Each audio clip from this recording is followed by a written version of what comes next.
টাকা আছে আপনার, কোথা থেকে চুরি করব? আর চুরি করার দরকার নেই, আমরা আমাদের অধিকারের পয়সা চাইছি, দিয়ে দিন তো। আমি তাকেও বলছি এটা নয়, এটা থামা উচিত। যার কাছে যা যা প্রমাণ আছে সব প্রমাণ নিয়ে বাড়ি 3টে মেয়ে ভিডিওতে বসে ভিডিও করবো।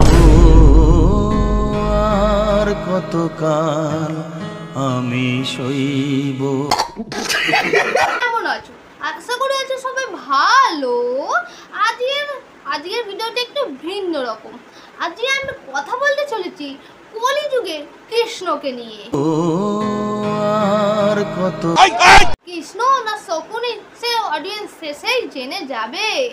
আরেকবারও যে ভিডিওটা বানাতে হবে আমি বুঝতে পারছি, আমরাও বুঝতে পারছি না তোমার এত বড় ধন আছে, মানে মন। একদম না, পয়েন্ট টু পয়েন্ট রাখি, অনেক লম্বা হয়ে যাবে না। একদম দাদা, পয়েন্টে পয়েন্ট রাখো, ভিডিও শেষ হবে না তুমি গালাগালিটা খেয়ে যাবে। গালাগালির ভয়ে কমেন্ট বক্সটা অফ করে রেখে দিয়েছে। বলছি দাদা গালাগালিটা কোথায় দেবো? ফেসবুকে, মেসেঞ্জারে? তোমরা না ডিসাইড করে নাও মানে কি করব। ডিসাইড করে নিচ্ছি, মুড়ো ঝাঁটা দিয়ে মুদে মারবো। এই ঠোবরা দেখে আমার আর মুখ থেকে কিছু ভালো কথা বেরোচ্ছে না। কি বলবো? সে যেটা চুজ করেছে সে আমাকে না বলে, আমার সাথে না কথা বলে তোমাদেরকে ক্লারিফিকেশন দিয়েছে। এখনো অবধি কিন্তু সে আমাকে ক্লারিফিকেশন দেয়। কনফিউজ বক্স তার চ্যানেলে একটা কিওনে ভিডিও আপলোড করে এবং তার এক্স গার্লফ্রেন্ড মানে কিরণদির নামে মিথ্যা কথা বলে। সেই জন্য কিরণদি একটা মেয়ে, স্বাভাবিক যদি তোমার নামে, তুমি যদি মেয়ে হও, তোমার নামে যদি কোনো ছেলে মিথ্যা কথা বলে তুমি তো তার বিরুদ্ধে কথা বলবেই, যেমন কিরণদিও তার বিরুদ্ধে কথা বলে। তো না, টাইটেলটা তো অন্যই ছিল, কিউএনএ ভিডিওটা দেওয়ার জন্য আর ফাইনালি আমার জীবন থেকে চলে যাওয়ার সিদ্ধান্তটা নেওয়ার জন্য। কারণ আমি কন্ট্রোভার্সিটা এতক্ষণ এদের দুজনের মধ্যেই ছিল, বাট তার মধ্যে এন্ডি নাই এই দাদা দুটো এক্স গার্লফ্রেন্ড। 3টে মেয়ে একটা ক্যামেরাতে বসবে, আপনি এটাই চাই? একসঙ্গে না বসেই দাদার চ্যানেলে সাবস্ক্রাইব ডাউন হয়ে গেছে। আর যদি একসঙ্গে বসে তাহলে তোমরা ভাবতে পারছো চ্যানেল কোথায় যা দাঁড়াবে? তোমরা সবাই বলো হরি বল। ঠিক আছে, কপালে লক্ষ্মী না থাকলে শনি থাকে, আর এই দাদার তো দুটো এক্স গার্লফ্রেন্ড। ইনি সেকেন্ড ইনি আর 3 নম্বর ইনি। নম্বর যে গাধাটা বা গরুটাকে ভাবছো আবার বলি দেবে, সবাই জানে 4 নম্বরটা কে। বলছি দাদা এরকম প্রোগ্রামে কি করে মেয়ে পাঠাও, একটু টিপস দেবে তাহলে আমার অডিয়েন্সদের জানাতুম। আমার মনে হয় এই দাদা বশীকরণ করে, না হলে পুরোপুরি কালো জাদু করে। আবার এই দাদা ব্লগের সাথে সাথে ভালো চুরিও করতে পারে, এক্সের টাকা পয়সা, ড্রোন, জামা কাপড়, টুপি পর্যন্ত। টাকা দেওয়ার ভয় আপনি পালিয়ে গেছেন আর আমার সাথে কোনো রকম যোগাযোগ করেননি। 2.5 লাখ টাকা ড্রোন। নর্মাল বিএফ হলে তারা কি বলে, তোমার যা জিনিসপত্র আছে নিয়ে যাও, তাহলে আমি বিলিয়ে দেবো, অনাথ আশ্রমে দিয়ে দেবো। জিনিসপত্রগুলো প্লিজ আপনি আমার বাড়ি থেকে কোনোভাবে নিয়ে যাওয়ার ব্যবস্থা করুন। আপনি যদি না নিয়ে যান আমি কোনো একটা অনাথ আশ্রমে। কিন্তু আমাদের দাদা তো আল্টা লেভেলের।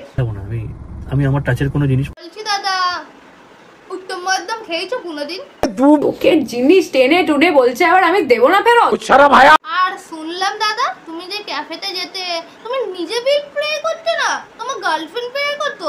এরকম গার্লফ্রেন্ড যদি কারোর ভাগ্যে জুটতো লাখের লাখপতি হয়ে যেত। গার্লফ্রেন্ডসদেরকে নিয়ে ক্যাফেগুলোতে যান, মাঝে মাঝে একটু নিজেও বিলটা পে করুন তো।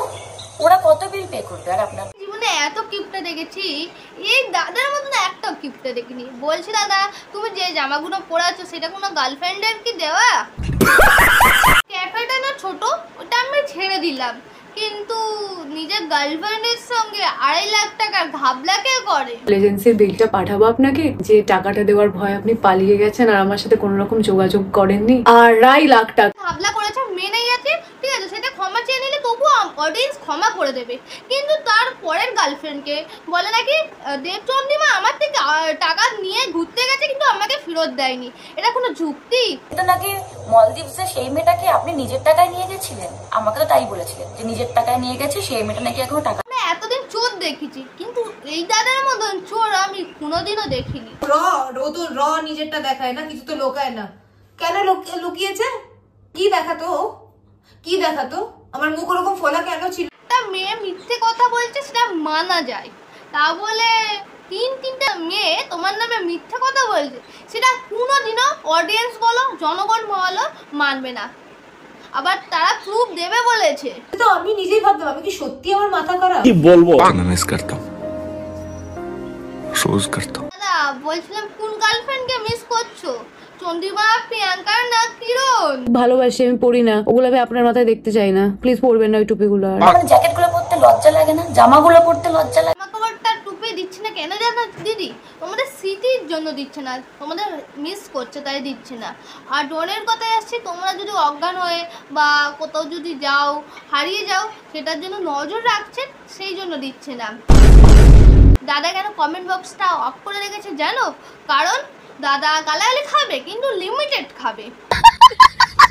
কাকে তোমাদের ঠিক মনে হয় সেটা একদম কোনো প্রবলেম নেই, এখানে কেউ ঠিক ভুল আমি আগের ভিডিওটা কিন্তু আমি জানি না কি করে হয়ে গেছে, শুধু হয়ে গেছে। ফার্স্ট প্রেম হয়ে গেছে, ব্রেকআপ হয়ে গেছে, জানি না হয়ে গেছে। সেকেন্ড প্রেম হয়ে গেছে, ব্রেকআপ হয়ে গেছে, জানি না হয়ে গেছে। থার্ড প্রেম হয়ে গেছে, ব্রেকআপ হয়ে গেছে।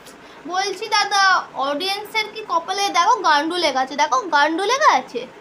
তোমার শুধু হয়েই যায়, নিজেই একটা গান্ডু। পোস্ট দিতে কোনো এডিটই আমার কোনো সমস্যা নেই, কিন্তু প্রবলেমটা হচ্ছে এইটা দিলে না আমার গান্ডু পাবলিকগুলো ভাববে এর পরের যা যা ভিডিও দেবো সেগুলো সেই ওই এডিটরগুলোকে দিয়ে করানো। তোমরা না ডিসাইড করে নাও মানে কি করবো। আমার গান্ডু পাবলিকগুলো ভাব, তোমরা যা খুশি করবে, আনসাবস্ক্রাইব করবে কি সাবস্ক্রাইব করবে তোমাদের ব্যাপার, আমার চ্যানেলটা কিন্তু সাবস্ক্রাইব করবে। একটা পয়েন্ট তোলা হয়েছে যে তার ভিডিও দেওয়া নিয়ে আমার আপত্তি ছিল। হ্যাঁ আমার আপত্তি ছিল। প্রথম কথা, গার্লফ্রেন্ডকে কন্ট্রোল নয় অ্যাডভাইস দিতে পারো। আর সেকেন্ড কথা, তুমি তোমার গার্লফ্রেন্ড ভিডিও করবে কি করবে না তার ব্যক্তিগত মতামত। তুমি যেমন ভিডিও করছো, তোমার গার্লফ্রেন্ড কি মানা করেছে? আমরা তো দাদা তিনটের বিষয় জানি, কিন্তু দেবচন্দ্রিমা দিদির আগেও একটা গার্লফ্রেন্ড ছিল, সেটা কেউ জানে না। কিন্তু আপনার সাথে সম্পর্কে আসি, আপনি আমার এক্স গার্লফ্রেন্ডের মা বহন এক করে আমার সাথে সম্পর্কে এসেছিলেন, তো আপনার সাথে এই করেছে ওই করেছে সেই। বলছিলাম তাড়াতাড়ি স্বীকার করে সব ঝামেলাটা মিটিয়ে দাও, নাহলে না পাবলিক তোমাকে চাঁদা তুলে পেটাবে। বের করে দিয়েছো না আমাকে জীবন থেকে, তাও কেন আমার নাম দিয়ে ভিডিও দিচ্ছ? কি করবে দিদি, নাম না দিলে তো ভিউস আসবে না। না হলে 4 বছর আগে গার্লফ্রেন্ডের ভিডিও এখনো চ্যানেলে থাকে। ভালোবাসা কেন এত অসহায়? আর সব থেকে গুরুত্বপূর্ণ কথা হলো এক্স এর ভিডিওগুলো না মোস্ট পপুলার ভিডিও। বলছিলাম তোমার যদি সাহস থাকে, হিম্মত থাকে, দম থাকে, তাহলে না এক্স এর ভিডিওগুলো ডিলিট করে দাও। তাকে একটাবার গিয়ে জিজ্ঞেস করো আমি ওর থেকে কি চেয়েছিলাম, ভালোবাসা, সম্মান আর সময়। যে মেয়েটা এতদিন আগে এরকম থাকতো আর সে এখন এই অবস্থায় এসে গেছে। যতটা পারছি আমি কাঁদবো না, কারণ এই কান্না নিয়েও অনেক কথা হবে। ভিডিও শেষে একটা কথা, আন্টি আপনাকে বলছি, ছেলেকে এত সাপোর্ট করবে, এটা কেমন হবে তার মা বাবারাই যে ভালো করে জানবে, ঠিক আছে? মা বাবার থেকে শিক্ষা যেমন পাবে ছেলে তেমন শিক্ষা পাবে। আমরা চাঁদা তুলে ওকে পাঠাই, সবাই মিলে ওকে চাঁদা তুলে একটা, কারণ স্বাভাবিক নিজের পকেট থেকে টাকা খরচা করতে খুব গায়ে লাগে, আমি বুঝি। এক্স্যাক্টলি। বছরে বছরে জামা কাপড় চেঞ্জ করার মতন না গার্লফ্রেন্ড চেঞ্জ করো, এইটা না একটা সুস্থ মস্তিষ্ক মানুষ করতে পারে না। একটু মাথায় চিকিৎসাটা করে নেবে দাদা।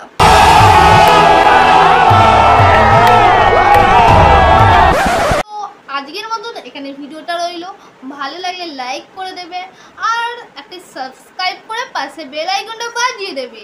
আবার নেক্সট ভিডিও দেখা হবে। হ্যাঁ বলো তোমার কোন পার্টটা ভালো লেগেছে সেটা কমেন্টে বলবে। টাটা। যাস না